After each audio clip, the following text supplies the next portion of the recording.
things are moving in the right direction. Nonetheless, we are still faced with heavy uncertainty. So let me actually go to some of the top economists in the country as to what they are saying.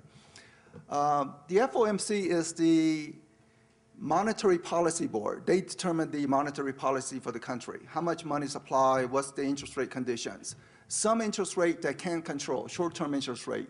Long-term interest rate, they don't actually control. They hope it moves in what they perceive to be in their desired direction, but not necessarily the same direction. Ben Bernanke has been, he's the chair of the Federal Reserve, and he has been remarking that outlook remains unusually uncertain. Okay? Look at the difference between outlook remains uncertain versus outlook remains unusually uncertain. So the adjective unusually, the way I interpret it is that he does not know where the economy is going, which is the reason that he wants to play safe, and hence he wants to provide additional stimulus possibly into the economy, which was that QET, quantitative easing number 2. And what is that? Then you say, well, that's increasing the balance sheet of the Federal Reserve. And you say, what is that? Well, that just means printing a lot of money to pump it into the economy. So he is playing a little on the safe side to say that let's not risk further another recession. Therefore, let's just pump more money into the economy, which is not free lunch, because printing money is not a free lunch. Alan Greenspan is no longer a policymaker, but he's been at the Federal Reserve for many, many, many years. And he believes that the economy is also beginning to settle down, and we will not hit a double-dip recession. That's his view. We will not go into a double-dip recession. Then he adds a caveat to say, however, if home values decline in measurable way from this point onward, we are sure to go into a recession. Because Alan Greenspan was a big believer that housing wealth is a big determinant of economic activity. Housing wealth rises during the bubble years. There was excess consumer spending. People felt wealthy. They bought furniture. They bought automobiles. Conversely, when home values fell, people thought their retirement savings were disappearing. They were very cautious about spending. But now that home values have shown some stabilizing pattern over the past 18 months, he believes we will not face recession. However, if for some reason home values was to take another downward path in a measurable way, we are guaranteed we will get into another recession. James Bullard is someone that you should not know, and if you know, then you declare that you are very nerdy in your activity. He is also a voting member of the policy board. He's the president of the St. Louis Federal Reserve, and his remark has been that the U.S. is very close to Japanese-style deflationary outcome. You go to Japan today, well, actually, let's back it up. Pearl Harbor, after Pearl Harbor, Japan was bombed, and before you know it, the country was in total disaster. People were on the verge of starvation. America administered the country for about several years, installing the Constitution and the other foundation for the countries to grow.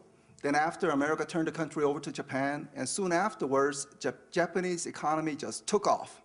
So fast that by the 1980s, they were buying much lands in Hawaii. They were buying much trophy properties here in the US, including considering buying the Empire State Building. So Japan was growing very, very fast. Then 1990, they hit a wall. However reason how they hit the wall, they hit a wall, and for the past 20 years, they have encountered something called a deflationary stagnation. It is when prices continue to decline, and it induces some of the pessimism among the consumer's mindset. And there could be other reasons. So in the past 20 years, Japan has not improved. You go to Tokyo today, walk around, and you say, what do you see? And you say, wow, Japan is pretty good. The standard of living is decent. The food is great. The restaurants are full. So what's the problem with Japan?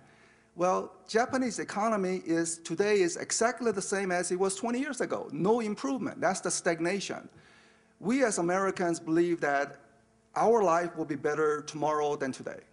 Our children's life will be better than what it is for us. So, but if we encounter something like Japanese-style stagnation, it is saying that our children's life will not be better than us. It will be roughly the same. There will be no further improvement.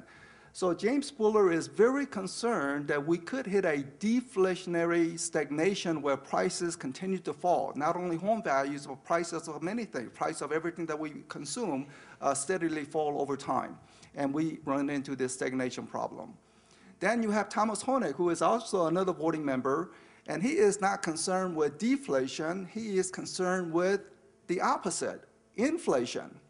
Very common economics to say you print a lot of money, is no free lunch, there will be inflation eventually. Maybe not this year, maybe not next year, but if you pump so much money, there's no free lunch, there will be inflation popping out eventually. And once inflation pops out, just like a toothpaste, it's impossible to put it back in, and hence you have this high inflation and distorts resource allocation and hurts the economic growth for the future. Well, let's look at some of the actual data.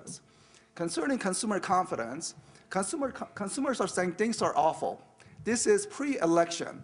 After election, there was some boost to consumer confidence, but that was expected. It occurs every 2 years. Every 2 years after an election, consumer confidence gets boosted just from the nature that the majority got their desired outcome. So there's a little boost in consumer outcome, but consumers have been saying they feel quite awful, and it matches with past recessions of 1990s and early 1980s. What is unusual this time around is that consumer confidence about future expectations. So this is about their present condition. How do you feel today? So this is how consumers are responding. And how do you feel about future conditions? And interestingly, if one looks at the future condition, unemployment rate today is 9.6%. Last time unemployment rate was this high was back in the early 1980s. But back in the early 1980s, with same unemployment rate, people felt somewhat optimistic. They said, well, unemployment rate is high, but things will get better. So people felt good about the future, but not necessarily today. So this is a little divergent pattern where people are less confident about the future with the same unemployment rate conditions. One mystery in current economic expansion is the mismatch between corporate profits and business spending. So the bar chart is corporate profits. The white line is the business spending. Business spending is always greater than corporate profits because you have small businesses borrow money, and as they borrow money, they want to expand. So the business spending is much higher than the actual corporate profits. Now you have Microsoft, who was created during the recession with a couple of people. Before they know it, they have 30,000, 40,000 employees. Federal Express, created during the recession with few people, and before you know it, they're a worldwide franchise expansion. General Electric, 100 years ago, they were created during that recessionary time, Thomas Edison, and before you know it, it's a multinational company. So many companies can be born in a recession, but one interesting chart about this is that corporate profits today is back to their record high levels. Stock market is also close, coming back very, very slowly, reflecting high corporate profits. But the business spending is not rising, even though corporate profit has come back. Both lines generally move together. One goes up, and one goes down, then the other one also goes down. So it moves in together lockstep, but not this time around. Why is it occurring? Various disputes among economists. Some people say, well, Washington is the problem. With healthcare legislation, which could be very good for some people, which may not be necessarily good for other people, but one thing is clear from business point of view is additional hiring costs. So given the additional hiring costs, businesses are very hesitant about how to read the healthcare legislation. Financial regulatory bill, another 2,000 pages long. What's in it? There are many good things to mitigate some of the risk in the future, but there's also many blank pages, which essentially say the future rules regarding financial regulation will be decided by a committee that will be set up. In other words, the business don't know what the future rules will be currently. And in the tax situation, what will happen to the taxes come January 1st? So given some uncertain environment that is created from Washington, businesses are hesitant to spend the corporate profit they have generated.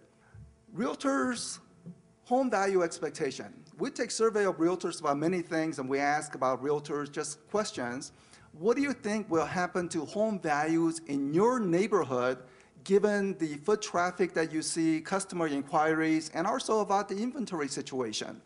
So the green line shows the people who anticipate, the percentage of people who anticipate price increase, red decrease. For the past year, when there was a home buyer tax credit, there were more realtors saying prices will increase. And what happened actually? Prices actually increased. Now, in the latest data, realtors are completely divided 50-50 as to the direction of the home values.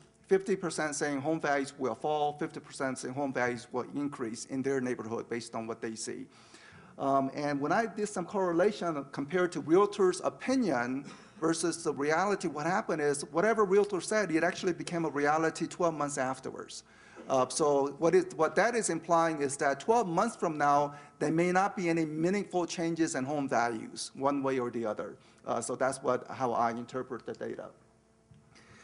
Now, government spending has really risen. First, during any economic recession, the economists would say provide some stimulus, so government spending has been rising. But during an economic recession, fewer people working, government revenue falls. So you have the revenue declining, government spending rising. This is at the federal level. So you have that huge gap opening up, which is the budget deficit. Regarding the economy, again, it's growing, expanding, but without a vigor. So it's a tepid economic expansion. Job situation, 1 million private sector job creation since the beginning of the year. So one sees that huge decline during the Great Recession, then one begins to pick up some job gains. This is the total number of jobs in the country. So at the peak, it was close to 138 million jobs. Now 130 million. What is 130 million jobs? Exactly the same as 10 years ago. So for the 10 years, we have not really created jobs. We had that creation, but we lost all that job creation that occurred. So we are exactly back to year 2000, even though we have 30 million additional people living in the country. Every year, college graduates, high school graduates coming out looking for a job, but we have the same number of jobs as 10 years ago. So we need to kickstart that job creation. Again, business spending rises, it will be 3 or 4 million job creation a year. It will greatly help on the job situation. If we create 100,000 jobs each month, we are just treading waters just to accommodate new college and high school graduates. So we really need that 300 or 400,000 job creation per month to make a meaningful dent in the unemployment rate. The job situation today is a little higher than back in the year 2000. So that's the good news in terms of, for the country, it is the same.